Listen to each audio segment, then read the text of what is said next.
Olá pessoal, vamos dar início ao nosso último conteúdo do semestre, falar sobre mais um líquido biológico, agora sobre o líquido cefalorraquidiano, o LCR. O líquido cefalorraquidiano é uma substância dinâmica, metabolicamente ativa, clara e incolor, que preenche os ventrículos e o espaço subaracnoide ao redor do cérebro e da medula espinhal. O volume normal total varia entre 80 e 150 ml e tende a ser maior em indivíduos idosos, podendo atingir até 300 ml. A produção do líquor ocorre pela filtração passiva do sangue pelo endotélio capilar coroidal, a qual é proporcional ao gradiente da pressão hidrostática entre o sangue e o fluido intersticial coroide. É produzido na maior parte pelos plexos coroides dos ventrículos cerebrais e pequena parte origina-se dos vasos meníngeos.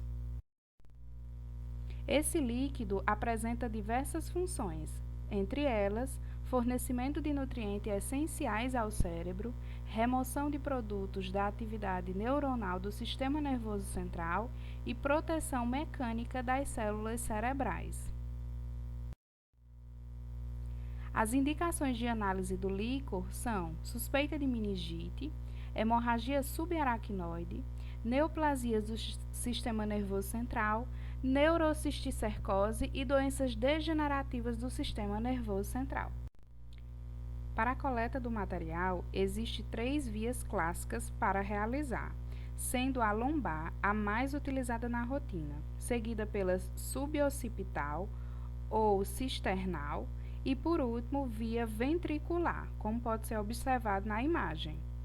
A coleta do material deve ser feita sem o uso de anticoagulante e deve ser coletado 3 tubos seguramente estéreis e devidamente identificados, com a numeração de 1, 2 e 3 na ordem em que são obtidos. O tubo 1 deve ser destinado para as análises bioquímicas e sorológicas.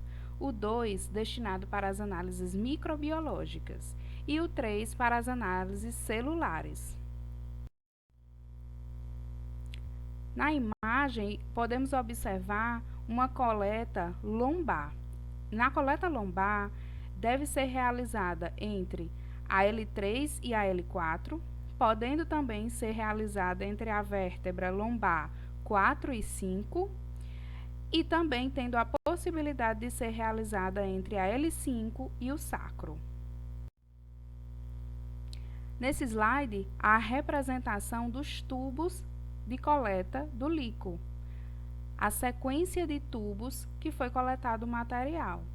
Como já foi dito, o 1 deve ser destinado para análise bioquímica e sorológica, o 2 para microbiológica e o 3 para hematológica. Essa ordem ela deve ser respeitada, porque isso diminui a possibilidade de interferência nos resultados de todos os setores. Um 4º tubo pode ser coletado de forma opcional para a realização de testes adicionais.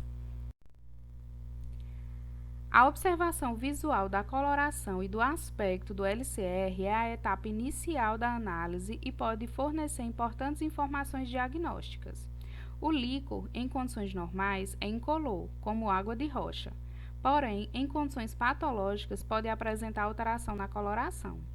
A coloração deve ser registrada antes e depois do processo de centrifugação. A amostra é considerada xantocrômica quando, após centrifugação, tem tonalidade que varia de rosa, amarelo ou laranja, o que ocorre devido à presença de hemoglobina, ou seja, a ocorrência de hemólise, ou pelas concentrações elevadas de proteína ou bilirrubina. Em recém-nascidos, principalmente os prematuros, é comum observar xantocromia, em virtude da imaturidade da função hepática. No momento da punção, pode ocorrer traumas que provocam sangramento, que, se não for analisado cuidadosamente, pode provocar um erro de diagnóstico, pois a amostra torna-se semelhante a uma amostra com hemorragia subaracnoide.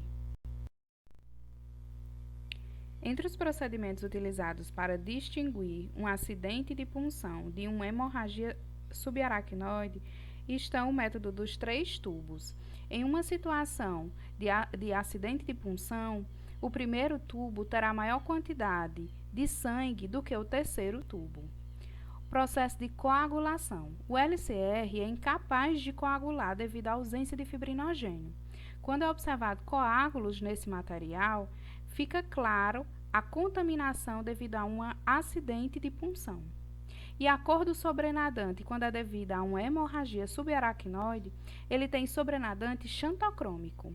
E quando é devido a um acidente de punção, após centrifugação, existe um sedimento vermelho e um sobrenadante incolor. A contagem global de células pode ser realizada em qualquer câmara de contagem. No entanto, a mais utilizada é a de Fuchs-Rosenthal. Essa câmara ela possui 16 quadrantes, cada um com 16 quadrinhos dentro dele. Dependendo do número de células presente nesse material biológico, pode-se realizar a contagem de diversas formas. Se o material possuir uma baixa quantidade de células, pode ser contado os 16 quadrados maiores, com seus 16 quadrinhos internos, e dividir por 3,2. Se houver uma quantidade de célula intermediária, pode ser contado 4 quadrados maiores, multiplicar por 4 e dividir por 3,2. E se houver uma grande quantidade de células, pode contar apenas um quadrado, multiplicar por 16 e dividir por 3,2. Isso é feito para a contagem de hemácias, de leucócitos e de células epiteliais que possam estar presentes no material. Além da contagem global de células, também é feita a contagem diferencial de células, pois identificar os tipos de células presentes no LCR é um precioso auxílio no diagnóstico. A contagem diferencial ela deve ser realizada em um esfregaço corado, assim como é feito na hematologia. Lâminas são feitas a partir do sedimento, após centrifugação. Devem ser secas no ar e coradas com corante de Meigrum-Wall-Giemsa, podendo também utilizar o corante de Leishman. 100 células devem ser contadas, classificadas e referenciadas em termos de porcentagem. Na contagem diferencial de células, quando o predomínio é de linfócitos, pode ser uma situação normal, pois é esperado que no LCR tenha um predomínio tanto de linfócito como de monócito. No entanto, na presença de um aumento de células totais, o predomínio de linfócito pode indicar uma meningite virótica, tuberculosa, fúngica e até mesmo uma meningite bacteriana inicial, podendo também representar uma situação de esclerose. Quando há o predomínio de monócitos, pode ser representado uma situação normal acompanhada de linfócitos, como já foi explicado, uma meningite bacteriana crônica, virótica, tuberculosa, fúngica e uma esclerose. Quando o predomínio é de segmentado, pode indicar uma meningite bacteriana, uma virótica de forma inicial, uma tuberculosa, fúngica e uma hemorragia subaracnoide ou neoplasia. E quando o predomínio é de eosinófilo, pode indicar infecções parasitárias e reações alérgicas. Na análise bioquímica, as principais análises são de proteína.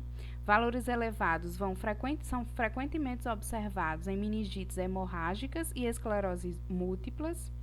A glicose, que possui seu valor normal entre 60% a 70% da concentração plasmática, e a diminuição dos níveis é vista em pacientes com meningites bacterianas, tuberculosas e fúngicas, pois esses micro-organismos utilizam a glicose como fonte de energia, com exceção da meningite viral, pois o vírus não utiliza essa glicose para fonte de energia. E o lactato, que níveis acima de 35 mg por decilitro são associados à meningite bacteriana, níveis acima de 25 e, obviamente, abaixo de 35 estão associados à meningite tuberculose e fúngica, e níveis mais baixos que 25 estão associados à meningite viral. Os ensaios microbiológicos podem ser realizados o GRAM, o látex e a cultura. E nos ensaios sorológicos pode ser realizado o VDRL e o ELISA. Essa tabela representa os valores de referência de todos os aspectos que podem ser analisados no líquido cefalorraquidiano. Os obrigatórios como cor, aspecto, proteína, glicose e LDH, e alguns adicionais como ácido láctico, cloreto, albumina e glutamina.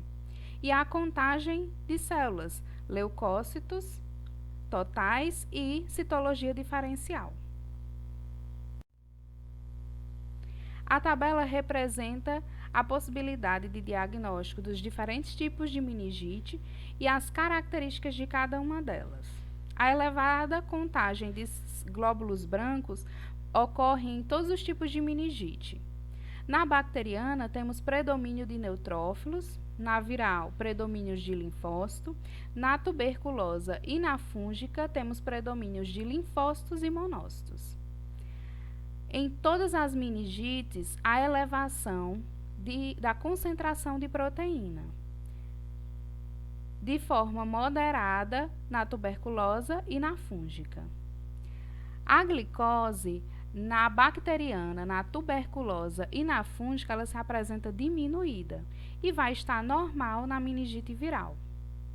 E o lactato, por sua vez, como já falado, terá os seus maiores índices na meningite bacteriana, com níveis acima de 35 mg por decilitro, terá níveis normais na meningite viral e terá níveis abaixo de 35 mg por decilitro e acima de 25 na tuberculosa e na fúngica. E assim, pessoal, a gente finaliza o último conteúdo do semestre. Encontro vocês na sala virtual. Até mais!